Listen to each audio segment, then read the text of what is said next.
Hey,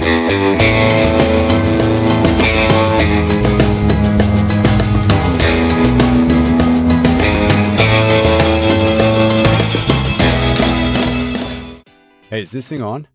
Hello? Hit it again. I think it's on now. Welcome to Hiker Trash Radio, where each week, Doc will drag some colorful characters out of the woods to talk trail and Type 2 fun. If you're aspiring hiker trash, or if you're just looking to understand the hiker trash in your life, look no further. So lace up those boots, gnaw on some jerky, and settle into your 20-mile pace as we fire up the podcast from somewhere deep in the backcountry. It's time to embrace the suck.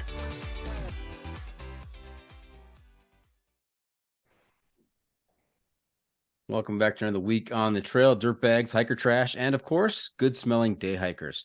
I'm Doc, and this is the John Freaking Muir Pod. Hey, if you like what we're doing here, leave us a review on Apple Podcasts, help us move up the charts. And if you don't like it, well, just go ahead and keep that to yourself. All right, let's get to this week's guest, a repeat customer we had on a podcast on episode 7 of season 5, section hiker turned thru hiker, Chris Stretch Hurlbut. He's fresh off a new trail with some new stories and perspectives. Welcome back, Chris. How's it going? I'm good, Doc. How are you, buddy? Fantastic. I'm excited to talk to you. I'm looking forward to it.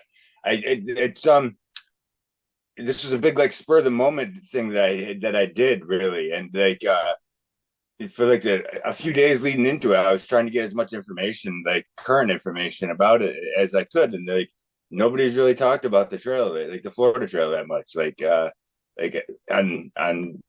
a lot of any podcast, really. There's one podcast dedicated towards it, but I don't.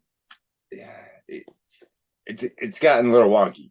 Okay, well, if you're looking for information about the Florida Trail, you've turned into the right episode here on the John Freaking Muir Pod, because Stretch is going to tell us all about it in just a little bit.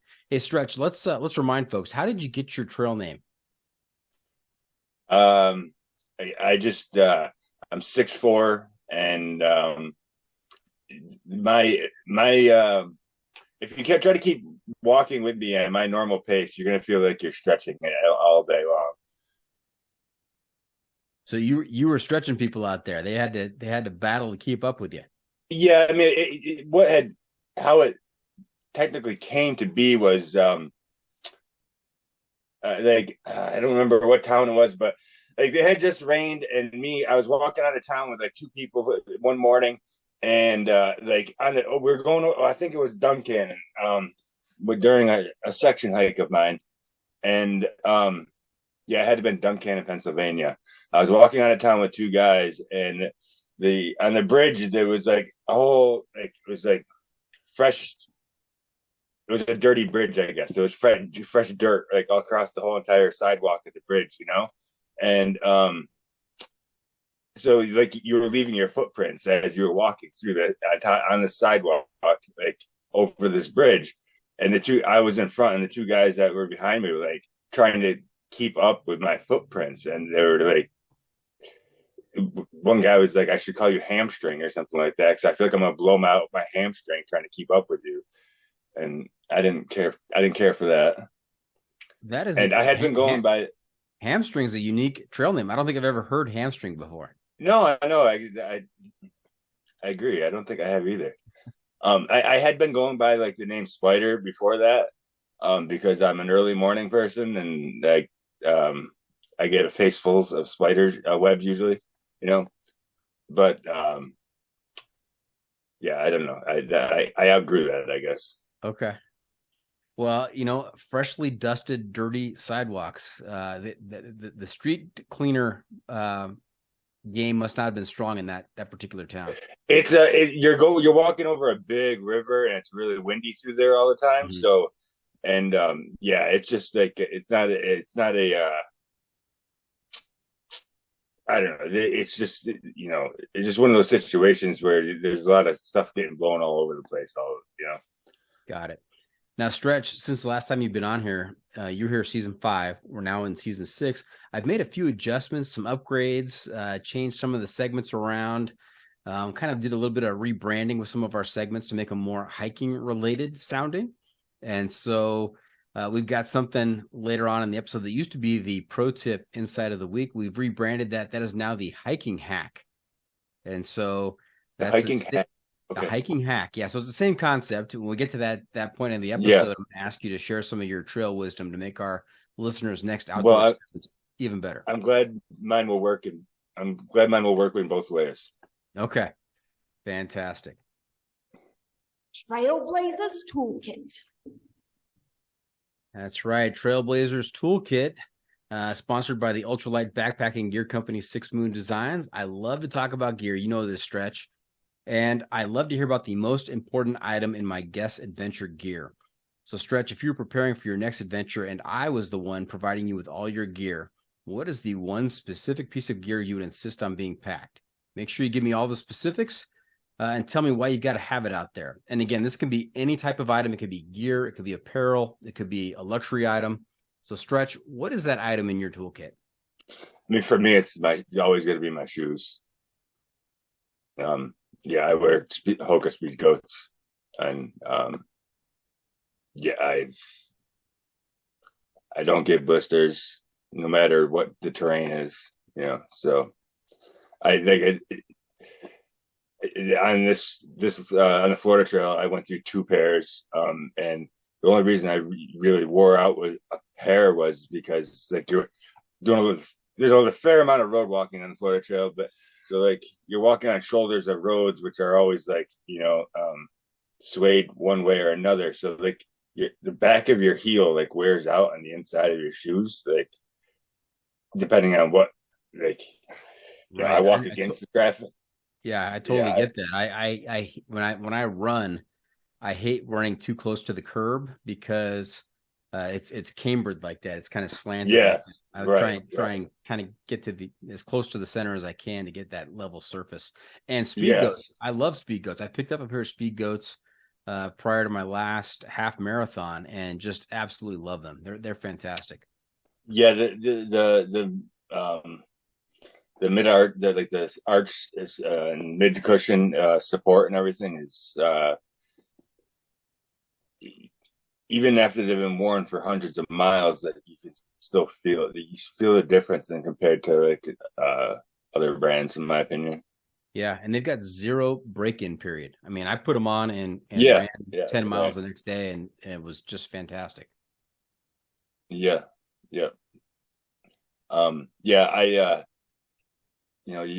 Ultimately you're just walking, so I got to have the right thing to be able to do that.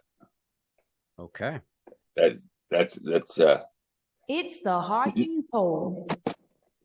Sorry there, Stretch. I hit the button a little bit early. I didn't mean to cut you off. No, I was just going to say the must bring gear for me is not going to be anything glamorous. And you know what? Glamorous is not really an adjective that describes a lot of thru hikers out there. So totally understand that. Yeah, most of the time. Yeah, unless you run into Derek Lugo out there, whose trail name is currently Fab, but it used to be Mr. Fabulous. I've hiked with some people that could go with that trail name. All right. Well, I hit the button for the hiking pole. That is still the same, but we're going to change it up a little bit because you've already been through the hiking pole. You know about the 7-question survey that helps me give you a score on the sanity scale. We've already talked about your answers to those hiking type questions.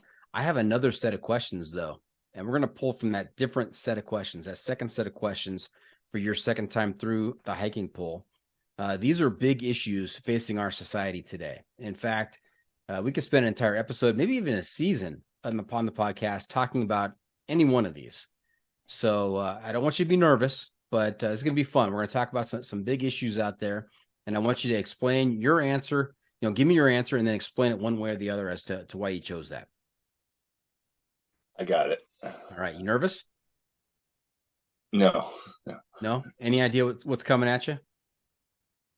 I mean, it's been a while since you fired one of these at somebody. I can't remember the last person, actually. You are a regular listener. Yes. You kind of got the inside track on this.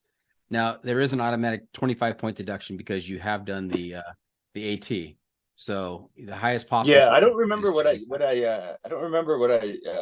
scored the last time. I'll have to look. I'm not somebody that's going to go back. I'm not somebody that's going to go back and listen to myself. So, you know what? At the break, I will go through my notebook here. I'll find your score from your previous episode, and we'll share it with our listeners. This will be a testament to yourself then, to see how accurate. Yeah, this is a different set of questions. I mean, you could be completely normal on these questions. I don't know. We'll find out. Okay. All right. First question: does pineapple belong on a pizza? Hard no. And why is that? Yeah, I don't necessarily believe that a tomato is a fruit either. So no fruit on pizza for me. You're already anticipating my rebuttals. I mean, I love that. You're trying to cut me off. I mean, that's just your stretch. That's just the first thing everybody comes out with. I mean, you have to be a little more creative to fight me. Okay. Is it a texture issue? Is it juicy things don't belong on a pizza? No, I don't know. It's just I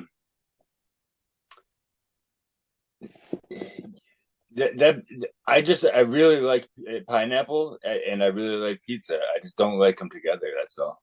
Okay. Just something about the and I'm not a very picky either, really. I mean, just don't put tuna fish in front of me. You're good, basically. But you were pretty definitive on that answer. There was no hesitation whatsoever. Yeah. Quick to say absolutely not. Yeah, I nowadays I thoroughly enjoy like buffalo chicken pizza. That's probably my go-to. Or just plain cheese. Okay. Well, buffalo chicken pizza, that's pretty fancy. I mean, that's not just your standard ordinary pie that you would get just anywhere. Yeah. This place in my city, it's like it's like a Greek or Portuguese pizza place, and but that's 85% of their pizza business is probably buffalo chicken slices. Okay, so it's not that you mind fancy pizza, or it's not that you don't like pineapple or the texture. It's just that it's an acquired taste. It's okay. All right. Very good. Question number 2. Do you roll your toilet paper over or under? Say it again. Do you roll your toilet paper over or under? Me personally, I put it over, but I'm not the type of person that's going to be switching it if it's the opposite way. You already know the follow-up questions. This is great. So you're not that committed. I mean, you prefer it over, but you're not going to go ahead and tell your cousin or your friend whose house you're at that they do it the wrong way. I mean, yeah, I'm not using it there anyways. So, oh, really? Is that a hard and fast rule with you that you only poop in your own toilet? Oh no, I live outdoors some like half of the year. So, but like it's just a timing thing. Are you a first thing in the morning kind of guy? Yeah. Yeah, me too. It makes, just makes the day easier. Even at the smell of coffee. Fantastic. All right. Question number 3. Cats or dogs? Dogs. Yeah. I think that's the only correct answer. I mean, I don't see it any other way. Yeah, I mean, I have nothing against cats. But my background and things I like to do, I don't want to be carrying an animal. Yeah. Do you think there's anybody out there that has hiked the AT with a cat? I don't know. That would be weird, but probably yes. Yeah, listeners, if you know of somebody who has hiked the entire AT with a cat, not your traditional hiking companion. Oh, I would. Let me know, and I'll reach out and we'll get that person's perspective. Yeah, I bet you there's probably a whole YouTube cult that we don't even know about. We're just unaware of that channel. Probably. Yeah. Hiking with cats. I have to look that up when we're done here. Hiking with cats. That's great. Yeah. All right. Question number 4: is a hot dog a sandwich? Oh man. I usually fast forward to this part. No, I don't. Technically, I guess it is, yes, but um, I myself have never referred to it as one. I'm gonna go get a sandwich, and you come back with a hot dog. That's not part of your lexicon. Well, I'm sure I've probably said that, and that has happened in my life once or twice, but that wasn't because I was actually going to prepare myself a hot dog, naming it as a sandwich. It was more probably I just got hot dogs instead. But yeah, okay, yeah, I suppose it is. Yes. All right, you're pretty agreeable on that one. I mean, you were hard no on pineapple on pizza, but you're kind of flexible with the hot dog concept. All right. Yeah. Question number 5: Netflix or YouTube? I'm a YouTube person. Yeah, you like the kind of the user generated content. Yeah. Yep. And what are your favorite most channels? Of it's free. Yeah, and it's free. That's right. And what are your favorite channels on YouTube? What are you looking for? Ivycat, when he's throwing stuff out there. I mean, in our world, in the hiking world, Ivycat, Yeah. I also follow horse racing very closely, so that's there's a lot of that in my subscriptions page, stuff related to that. Now, Stretch, there's not a lot of 6'4" jockeys out there. No. So you're not kind of the jockey perspective, more of a. No, I was. I grew up about 45 minutes from Saratoga, and me and some buddies from high school. There was an OTB off track. I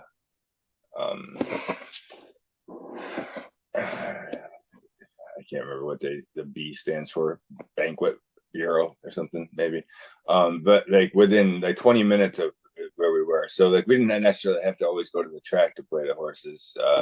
And me and a couple of my buddies just got into it, like in high school, usually like around Kentucky Derby time and everything, and it had always stuck with me. And I love horses. I helped I worked at a farm for a little while, and so yeah, it was. It's a little side income for me now. Got it. Now, when you get to the track, how do you handicap the horses? And what is your thought process? What are you looking for? It's a very vague statement, because there's so many. Me myself, I probably do better with grass racing, turf horses, and like trying to find like. At this point, it's a lot of stuff is up here. Like, I've been following like the generations of horses now and stuff. Like, I've been following it for like a long time. So like when I see different breeding, like, I'll remember what they are at this point. So like, there's so many factors that play into things. Like, I'm not just like somebody that's picking it up. I do a lot of work for it all the time, and I may do the work for 2 or 3 tracks every day, and I may not place a bet for a week and a half because there's just nothing that I like, no opportunity or it's just, yeah. I actually, to be honest with you, after I finished the Florida Trail, I went to Gulfstream for a couple of days, and watched the races down there before I came home to Boston. Wow. What was the biggest payday for you? 18,000 I've had once. Yeah, I think that was my biggest. Now, Mrs. Doc, she goes strictly by colors of the jockey's wearing or the horse's names, and doesn't look at the odds or anything. And I can tell you that her biggest payday has been nowhere near 18,000. So good. Yeah. So like, I don't necessarily play like my thing that I like to do involves over a period of like 3 or 4 races. Like I play the pick 4s and pick 5s, so I got to pick the winners of like I designated 4 or 5 races in a row. Yeah, that's where the payouts are going to be much, much bigger. Yeah, you can always like do like a win parlay where you take your, if you like a horse, essentially is the win. You could like a horse in each race, and all your winnings keep betting it on the next race and next race. You could essentially do it that way, but I don't know. I could talk about this for we could do a 12-hour podcast. Well, we don't have that much time, so we'll cut it off there. We got your answer. Yeah. All right. Question number 6. What is the better superpower? Invisibility or flying? Invisibility, I would say, probably. Yeah. Yeah. I don't know. Flying, I'm getting old, kind of would be dangerous. Coming in hot. Yeah. Yeah. I mean, everything that flies has a chance of getting wrecked or hurt. I mean, I think that'd be kind of tough to do with invisibility. You'd be able to keep it going for a little longer. Yeah, just keep striding those long strides while you're invisible and no danger to yourself. Yeah. All right. Question number 7. Last question in the poll. Should the person in the middle seat of an airplane get both armrests? Oh, I don't know. I don't fly that much, to be honest with you. So you live in Boston. Did you drive down to Florida? No, I actually flew this past time, but did you sit in the middle? No, when I left to go down to Pensacola, I was the first flight out of Boston that morning at like 4:45 a.m. And there was nobody on the plane. It was great. There was literally like 4 people on like this huge plane, and on the way back, it was a different story. But I usually get an exit seat, so I'm usually like in the window, anyways.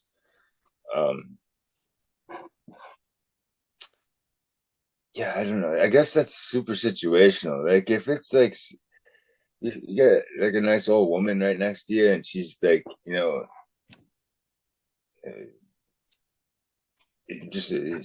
she's taking claim to them. Well, then hey, they're yours. But like, I guess somebody that's like trying to fall asleep on my shoulder or something. Well, we got another problem. So it's mine now. I love that. Situational. This is totally situational. It depends on who's sitting there, who staked their claim, what they're doing, and if you feel like you need to correct them on that. That's perfect, Stretch. Yeah. All right. I usually take the train places, to be honest with you. I like traveling on the train. And is there a middle seat on the train? Oh, I'll get a sleeper car if it's a long train. Like when I did the Star JT last year, I took the train from Boston to Georgia. I had a sleeper car, and you get like a whole little room to yourself with a bed and everything. Yeah, sounds like something out of a movie. And free meals. Yeah. Okay. Well, Stretch, stay patient with me here. I need to take your answers and put them through the John Freaking Mearpod algorithm. See, I've got to carry the 2. We're going to multiply by pi. Divide by root 5, and then we're going to adjust for the wind chill at the highest point of the Florida Trail, which is not very high from what I understand. And I come up with a score of 62. And for some reason, I think the 62 is probably higher than what you scored last time. I don't know if you adjusted for the insanity of knowing the answers before you answered the questions or asked the questions either, though. Regular listeners who absorb all this content, they get extra credit scores, so that could have factored in.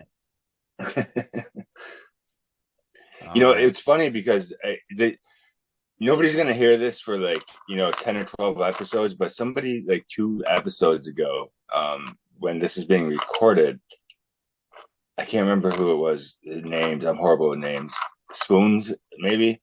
He had said something. Yeah. He had said something about like he had said something about never wanting to do the Florida Trail, and he had no interest in doing it, and I had already reached out to you about it, and then I listened to that, and I was like, oh, you don't know what he's missing. Like because I had the same mindset. Like I would never. I wasn't gonna. I had no interest in doing it myself either. Yeah. So missing spoons, if you're listening, you should really rethink that statement and go out and check the Florida Trail and stretch. You know what I like about that last statement is that you know my production cycle. I mean, you must be like a super fan of the podcast because you know that this episode that we're recording tonight is probably 10 12 episodes out. That's how many I have in the can right now. I mean, that's pretty impressive. I remember stupid little things, and I'm sure that's probably what you told me last time. So well done, sir. Well done. Hey, before we get too far down the trail, let's back up a little bit. Give us a quick reminder of where you grew up. Let's hear about your background, sports and hobbies, and how'd you get involved in the thru hiking cult? I grew up in Massachusetts, like in Western Mass, like literally right on the trail. My parents' house that they are still live in goes right down that street. We didn't move there until I was like 10, 12 years old. But that had always had piqued I had been very outdoorsy before that as well too. We moved we were living in like a very remote woods area before that. And as a young kid, so I was always out in the woods playing. And then we moved into town, and the trail went right down the street. So I'd always seen people hiking and never really, at the time, it didn't really do much other than make me aware of it. But then I started doing some more day hiking with some friends when I was in high school. And then, and just kind of slowly built up from there. Yeah, you actually, if I remember correctly from our last episode, you section hiked a lot of the AT before to through hiking the whole thing. Yeah, I've done a lot of section hikes of the AT. The whole Northeast, at least twice section hiked it. That's from like Pennsylvania up, I guess. Like even that, I've done the whole Pennsylvania and New York section like 4 times, including 3 times, 3 or 4 times. So yeah, now does that qualify? I've done the long trail. Does that qualify as a lash? I suppose you could probably say that I would be a lasher as lash hike. Yeah. Yeah. And for our listeners out there who are wondering what we're talking about, what is a lash? A long ass section hike. Long ass section hike. How many? What was the minimum for a long ass section hike? I don't know. Digits or more than? Yeah. That? Oh yeah. Yeah. I would say so. Yeah. That's the minimum. You have to at least 100 miles. Yeah. Yeah. I mean, because I think for anybody that's doing things as a section hike, and if you're doing 100+ miles, you're out there for probably at least a week.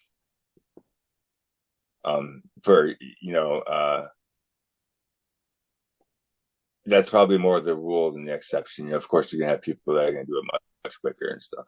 But okay, I can go out and do it. You were waxing eloquent about the trail, the AT. Say it again.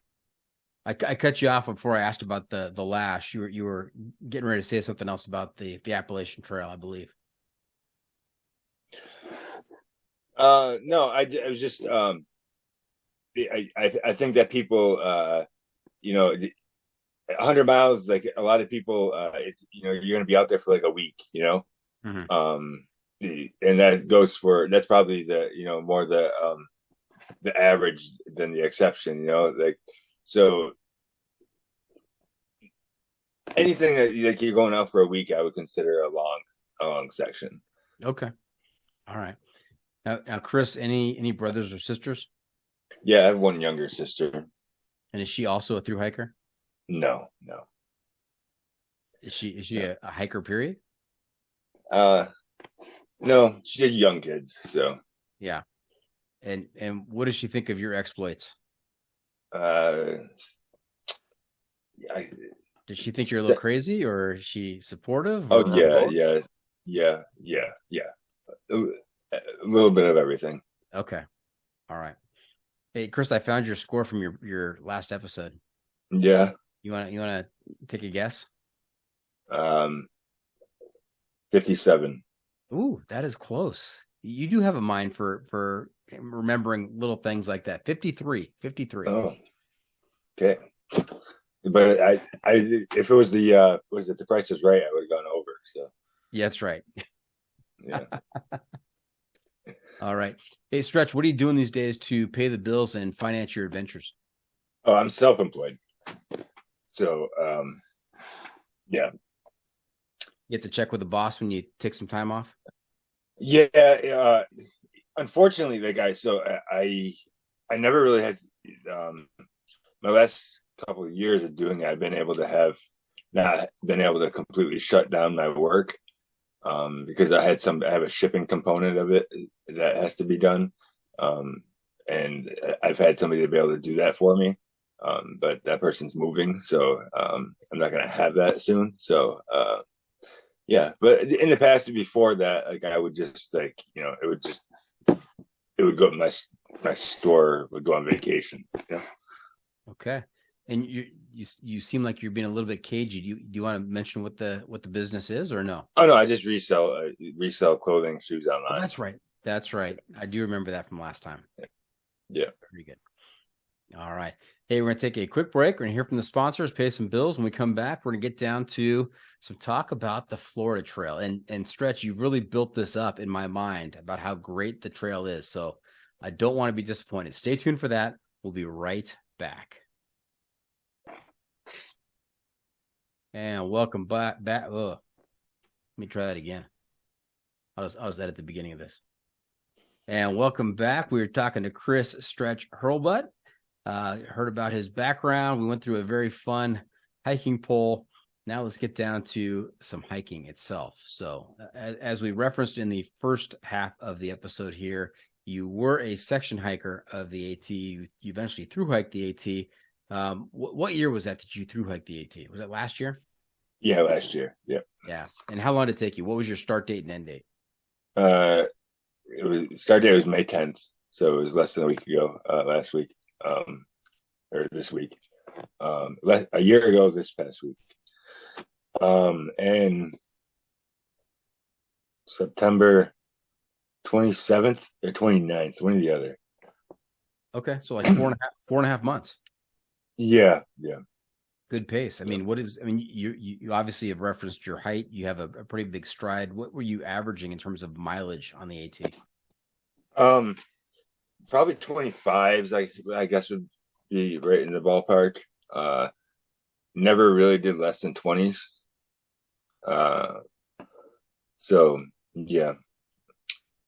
And is that a comfortable distance for you? You could do 25s repeatedly without putting too much strain on yourself? Yes and no. As long as I'm paying attention to what I'm doing and I don't get caught up, because sometimes ego takes over, and you're not paying as much close attention to things as you should be sometimes. I've been injured while on trail because doing stupid stuff. When you look back at it, it was like, man, I should have never done that to begin with, so yeah. Now, when you say ego, you think maybe being overconfident and just taking things for granted, not paying attention. Yeah, one time, on that hike last year, I had a tree branch, so one of the person I was hiking with, we knew the day before I got hurt in the morning one day. I twisted my knee up really good. And the day before that, we had just made it to camp before a pretty bad storm blew in. We didn't realize how bad it ended up really being until the next morning, when there were just blowdowns. The first 3 to 6 miles of the trail was brutal. It was really just, you're bushwhacking through big sections because there's huge trees down everywhere. And I went uphill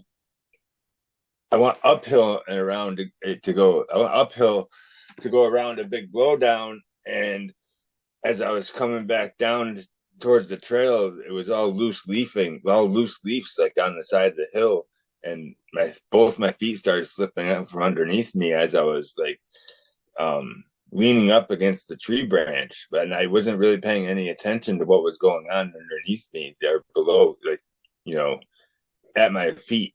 And the branch was bending, and finally it didn't snap, and it took me right out from underneath me.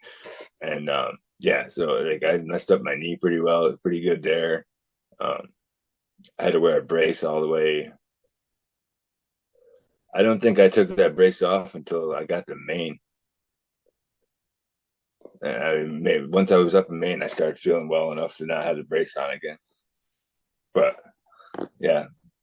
Now, having section hiked the AT, a lot of the AT, what were your expectations going into a full blown thru hike? So I wasn't even planning on thru. I wasn't even planning on thru hiking. That was the thing, you know. I was trying to do it. I was going out to do another section. I was doing an 800-mile section, a long ass section, and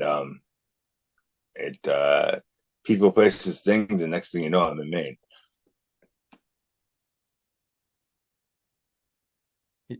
Did you lose track of time, or just yeah, I'm feeling good. Let's keep going. Well, I mean, the trail.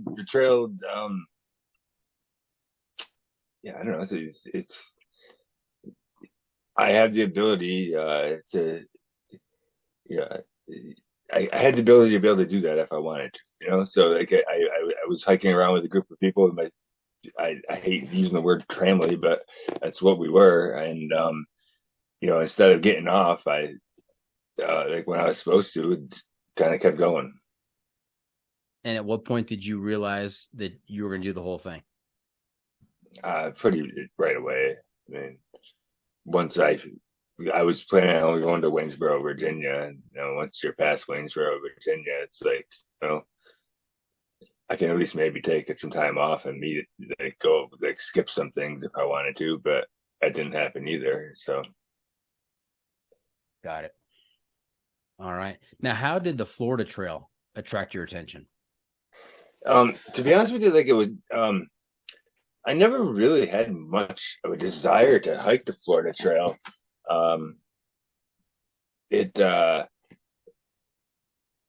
I'm the type of person that I'm always up to something. I always want to be doing something. Like I keep myself, ultimately, whether you're hiking the Appalachian Trail, you know, the Long Trail, the Florida Trail, whatever trail it is, I mean, ultimately you're just walking. So in my everyday life, I continue to walk, like, you know, even in the wintertime, I was walking 15, 18 miles, you know, a day. And I got to the point of like, what am I going to do next? And I was thinking about doing the Arizona Trail, but I knew I had to wait longer to do something, to do that because of, you know, weather conditions. I couldn't start that until like March. So like I was starting to just get itching to do something. And basically the Florida Trail was the only thing available to do. Like, I mean, obviously like there's other things, you know, like I was looking for warmer weather though, you know, like, it was 12 below zero here in Boston one weekend. The weekend, it was like I think it was the last weekend in January. It was 12 below zero before the wind chill for like the whole entire weekend. And I said, why am I here? And 3 days later, I was on a plane to Florida. And so, I mean, you made the decision and you acted on it pretty quickly. I mean, 3 days later, you're on your way. Yeah. Did that give you any time to do any kind of research or preparation on what to expect going into the Florida Trail? Very little. I mean, I had always done a little bit in the past, I don't remember who it was, but I remember. You know, remember the guy's name that for Z-Packs that what's the owner's name that does the YouTube videos as well? Joe something. Joe. Yeah. Joe hiked the Florida Trail years ago. At least he documented it on YouTube. Mm-hmm. And when he first did his AT, I don't know if it was his first AT through hike, but he had did an AT through hike that he had documented on YouTube, and that I had found him then, and this is a long time ago. This is about 5-6 years ago, maybe even more than that, to be honest with you. And then he had did a similar thing. I don't know if it was that same winter after he finished the AT. I think it was the same winter after he had finished the AT. He did the Florida Trail as well. So I had continued following him, afterwards. And some other YouTubers that I've followed, I have done the AT or done the Florida Trail as well too, like Dixie. She's done the Florida Trail. So like I had seen enough of it to pique a little bit of interest, but I'm not a fan of walking in the swamps. I in my mind, I wasn't a fan of walking in the swamps at the time. I'm still not, gung ho about it, but it doesn't bother me as bad anymore. Okay, you're going to have to tell me a little bit how you conquered that, because that in my mind, that is the biggest obstacle in my mind, is that, I don't want to be walking through water in gator country. I mean, that doesn't sound like an optimal situation. Yeah, but see, the thing is, like with the it's not the gators I'm worried about. It's snakes is what I'm not a fan of snakes, and those are the ones that you don't have to worry about gators really in the swamps down there. They hear you coming way before you hear them or see them, and they really don't want nothing to do with you. Stretch, I'd love to believe you on that. I guess you just have to kind of experience it yourself, Yeah. Now, Jupiter also has hiked the Florida Trail, and I think he has that on his YouTube channel as well. He has, yes, yeah. And speaking of Jupiter, he did the international AT, which started down in the Florida Keys, and you go. Yes, part of that is the Florida Trail. Any interest now in doing that? Now that you've pieced those two together? Yeah, I mean, so who I just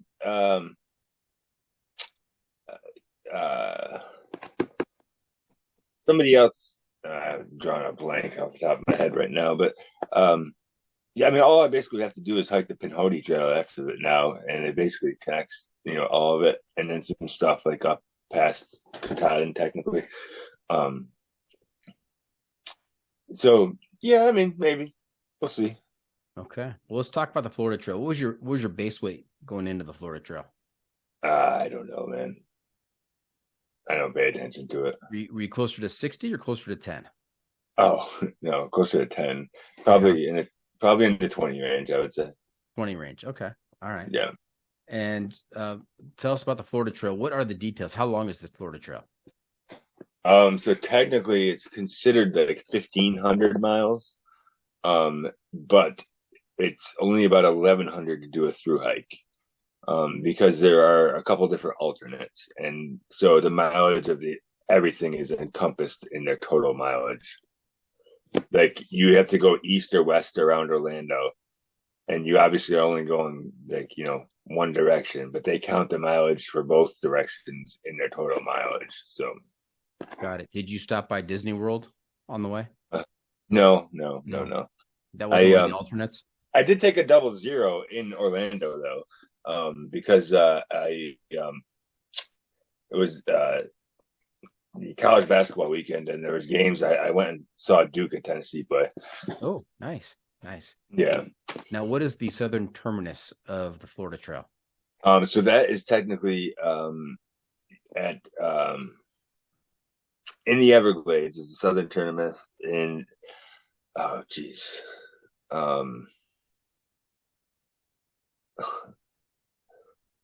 big something swamp, big cypress. No. Oh man, hold But on. it's a swampy area in the Everglades, and I know Yes, you yes. said that one of the things you weren't looking forward to was doing much swamp walking. So you're starting Yeah, off so in the swamp. I went Tell me. southbound. Oh, you I went went, southbound. Got it. yeah. So I ended there, and so like um, Big Cypress. Yes. Big Cypress Swamp. What is the northern terminus? Where did you start? So that's at Pensacola Beach, or Fort Pickens and Pensacola Beach. So it's actually yeah, there's an old fort way out on Fort Pickens, and Pensacola Beach is a big island out on the panhandle, all the way closest to like Alabama.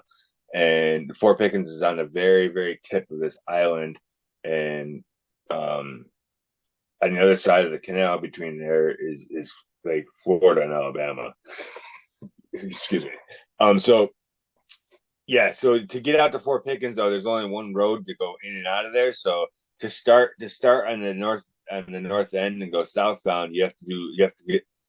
I was able to take an Uber from Pensacola Beach, the city town area, to the 9 miles out, and then I had to.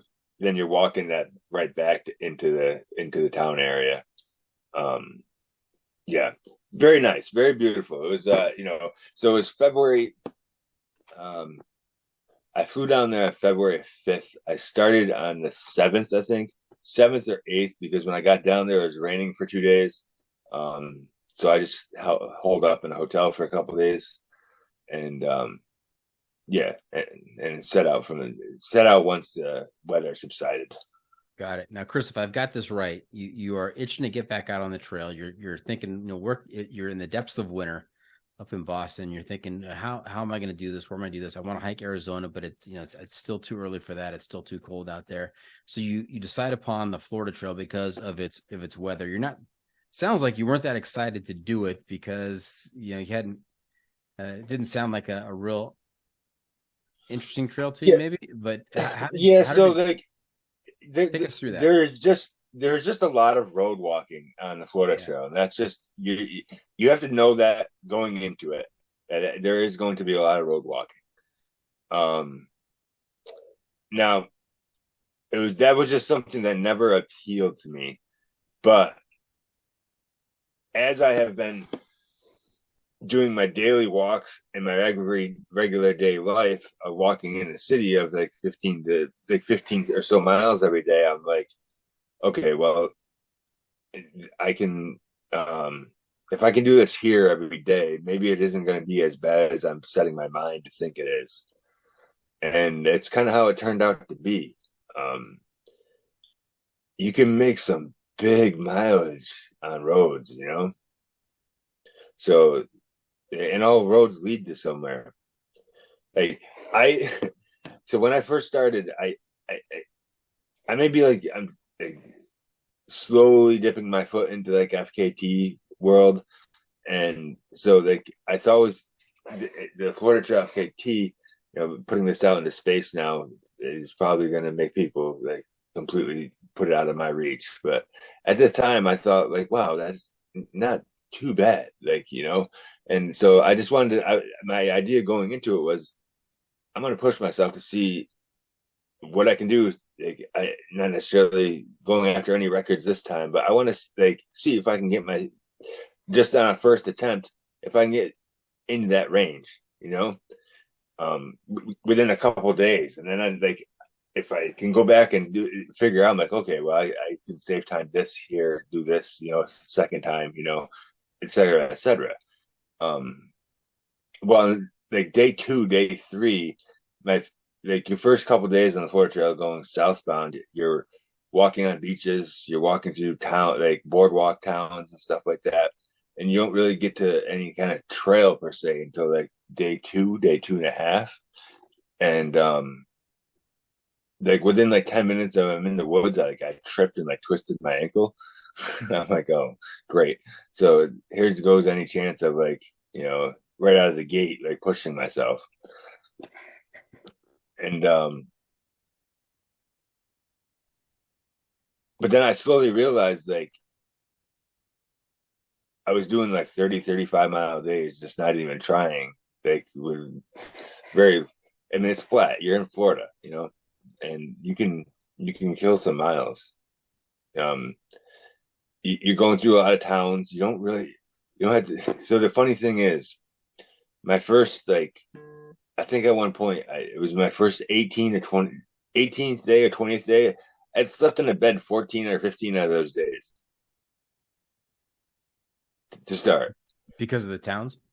Because of towns, yeah. Yeah. Like, it was just every 30, 35 miles, there was a hotel, a cheap hotel, like, and I didn't have to carry hardly any food my first 2 weeks, 3 weeks.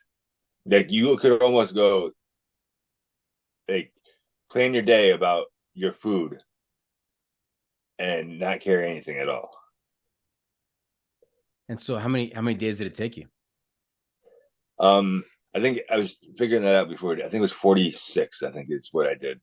46 days. And what was your average mileage per day? Let's figure that out. And while you're figuring that out, what is the FKT on the Florida Trail? The FKT is 24 days.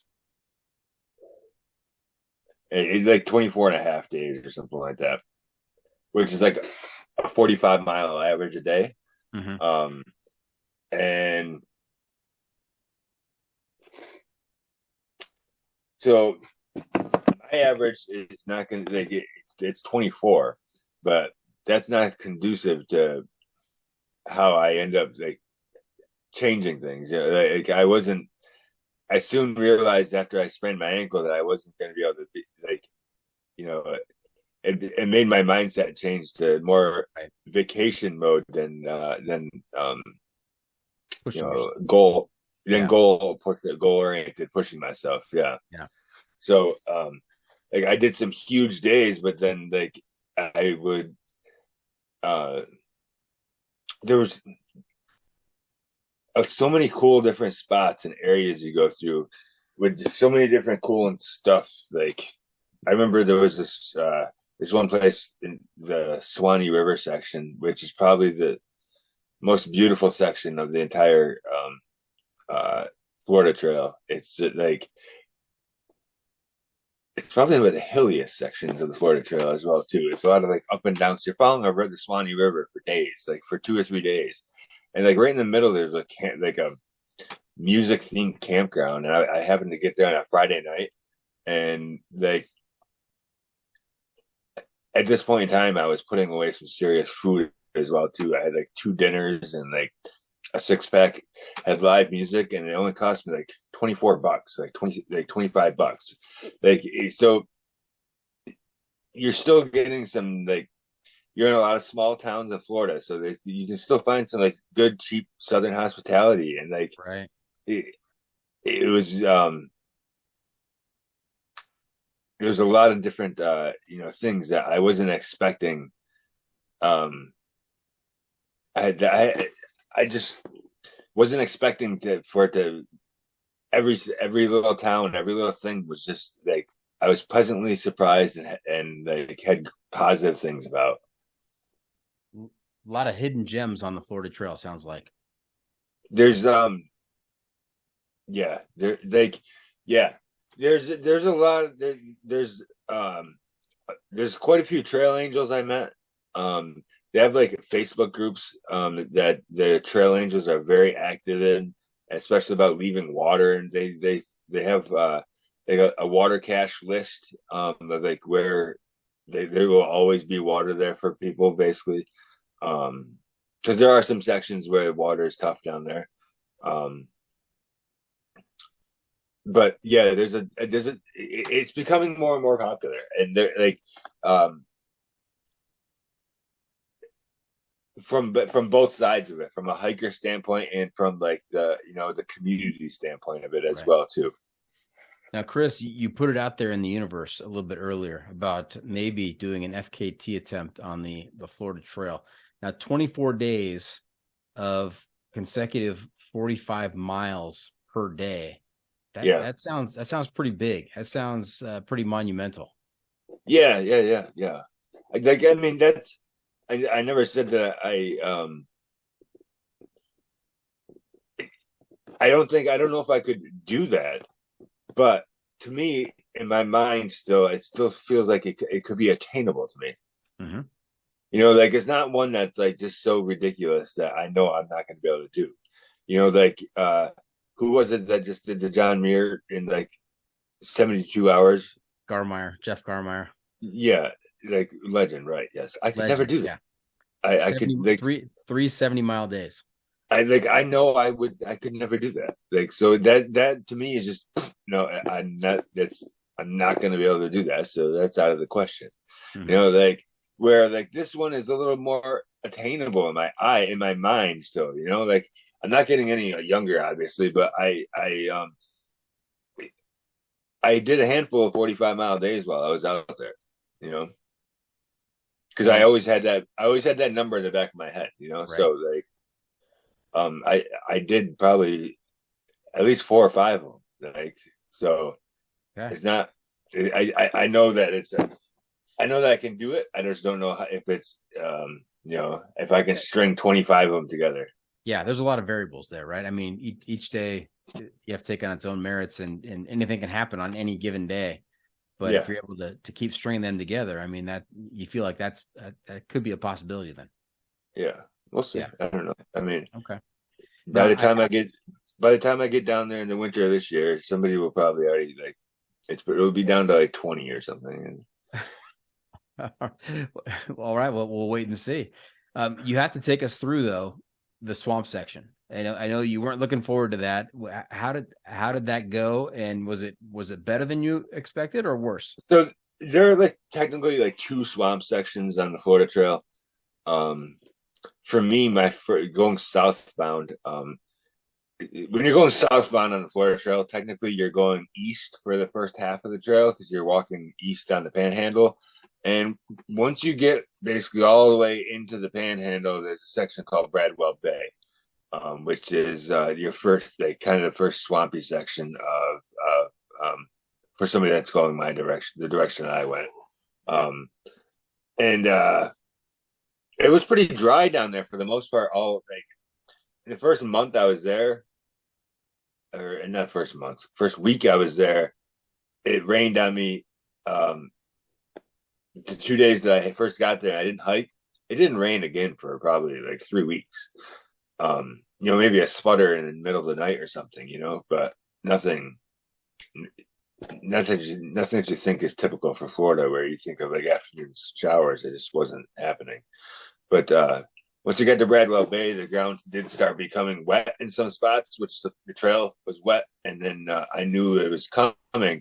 So the water levels are down though, like in that section. So it never really. I had heard other people like I didn't see another single southbound hiker. I was on my own the entire time. I would cross paths with other Nobos though.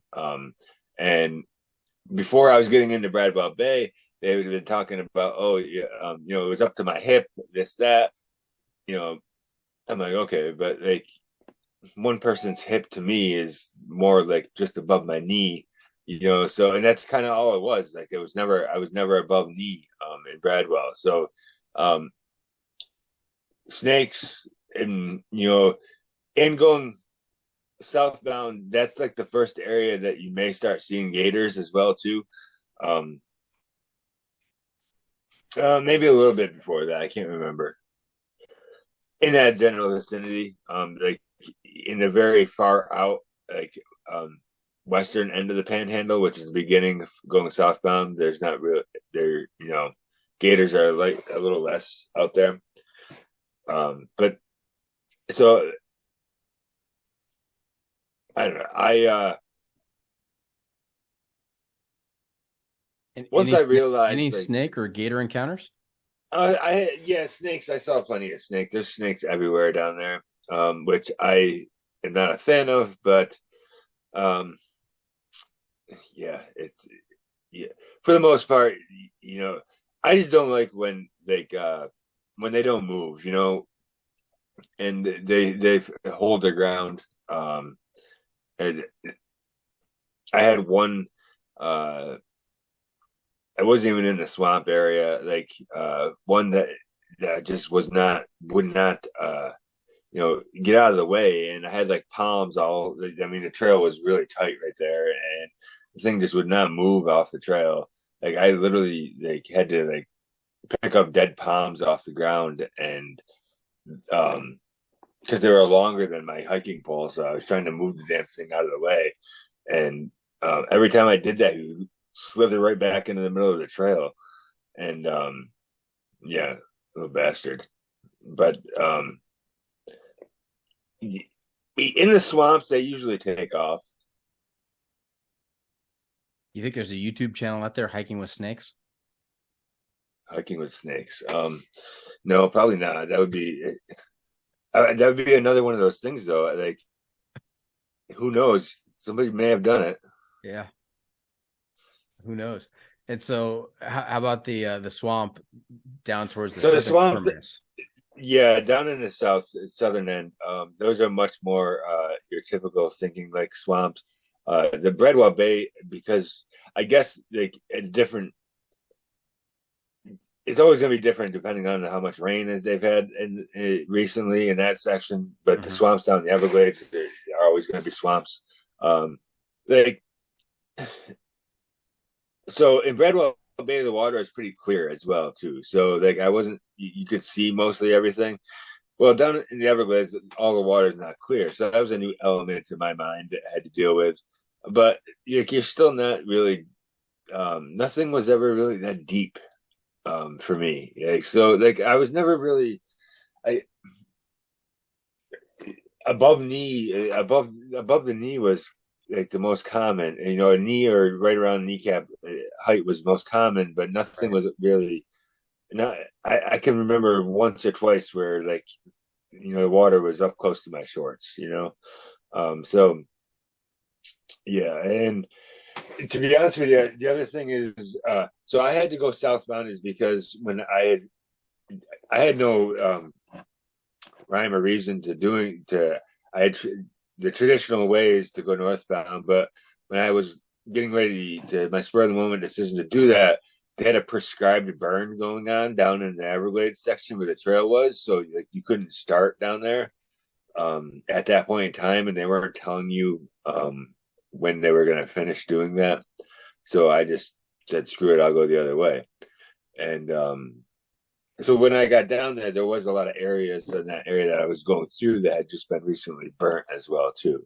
So that's obviously a different feel as well. Right. All right. Hey, Stretch, you know where we are? Maybe.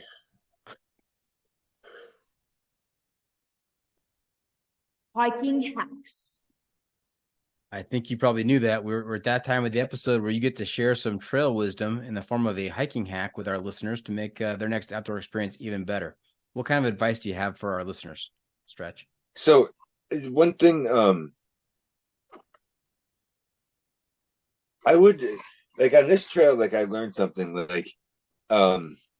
looking back at it is if you just want to do something, just go do it with trying to do as minimal planning as possible. Because you could make, all the plans in the world. I got to do 25s every day, do blah, blah, blah, blah. And something happened right on the very first day. And then it's just going to all this time and energy that you put into, you could have spent the whole 3 or 4 days in time of planning something to have it all thrown out the window for one thing once you're once you're on a trail, you could twist your ankle and be done for the day, and then all this planning that you did is moot, because you know if you have any kind of backpacking hiking experience, I would highly suggest just saying I'm thinking about doing this. Just go do it with very minimal thinking, planning behind it, and your mind is going into it is going to be as like complete clean slate, basically. You're not going to have any expectations. You don't really know what you're getting yourself into, but you know that you're going to be okay because you've done this before. Just give it a try. I like that. Expectations play such an important part in our experience out there. If you're expecting one thing and you run into something else, it can totally throw you off. And as Mike Tyson once said, everybody has a game plan until they get punched in the mouth. That's right. Yeah. All right. So there you have it. We are just about done here. Hope our listeners enjoyed our time with Stretch. I want to thank you for joining us this week. Stretch, how can our listeners keep up with you on social media? Where can they find updates on your latest adventures? Just Instagram. I don't remember. You can find that in the show notes. Okay. Yes. I will tag you in the post. People will be able to track you on Instagram there. All right. Hey, remember to check out the pod on social media as well. We are on Facebook, YouTube, Instagram, Twitter, and TikTok. And if you have comments or clips you want to share, you can send it to me at johnfreakinmuir@gmail.com. Off the beaten path. Now, unfortunately, we can't always be on the trail. And when we're not, we need to find a way to get our adventure fix.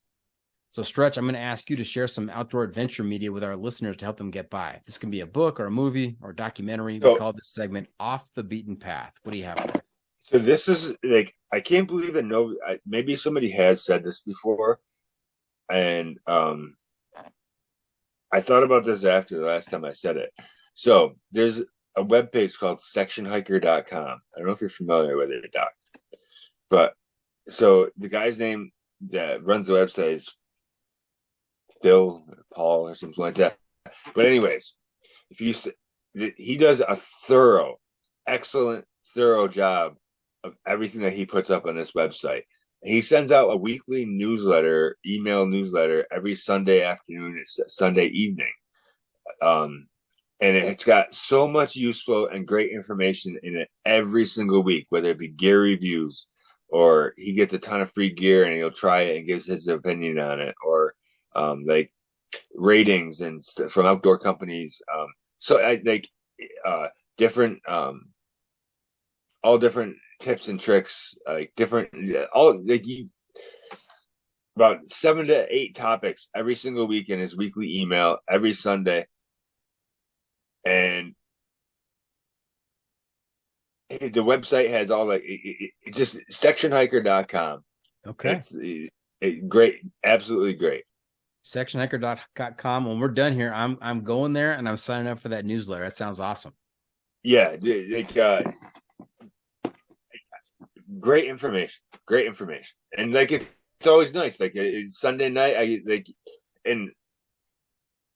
get a lot of spam emails from companies from everything because I buy, I like gear, and so I'm always you can't unsubscribe to a lot of the outdoor company emails because then you miss giveaways and stuff like that, and so most of these emails that you get from outdoor companies, that's just more garbage.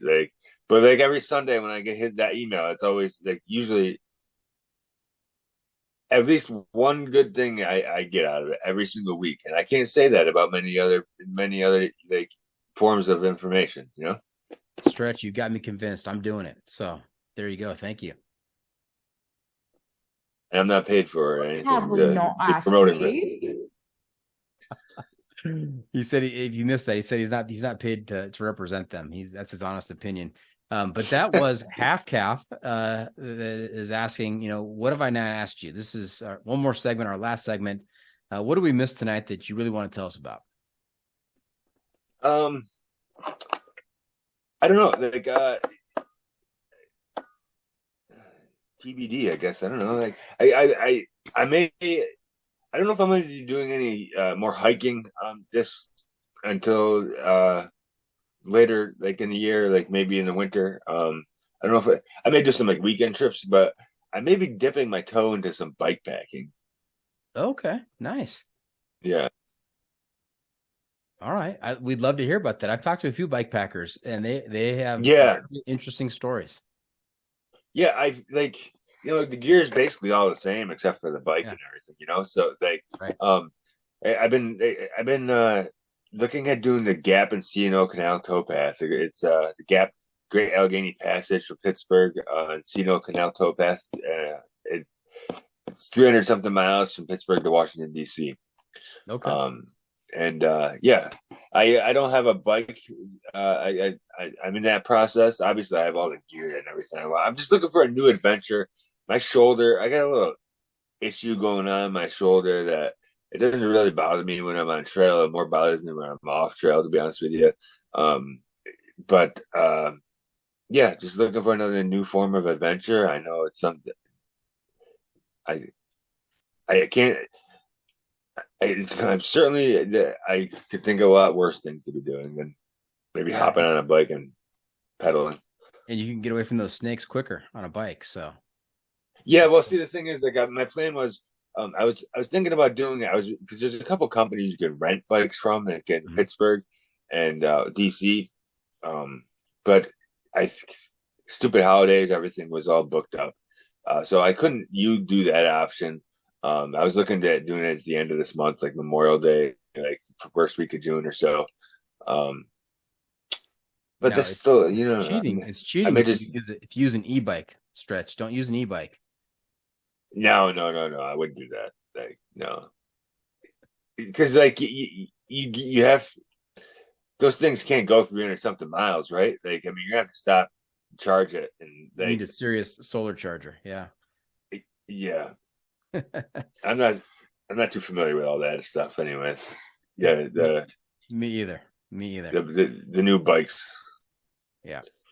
All right. Hey, Stretch, we are finished. Thanks for coming on the podcast. We wish you the very best in your future adventures, and that I'm looking forward to that FKT attempt. I hope you keep me posted on that. As we close up today, any shout outs to friends and family? Yeah, all of them. All of them. Yeah. Got them all. All right. Yeah. Hey, thank you for tuning in. Always remember, the trail is the trail. It doesn't care if you want to go downhill. It doesn't care if it's almost dark and you're looking for a campsite. It doesn't even care if that damn snake won't get out of the middle of the trail. Trail is the trail. Embrace the suck.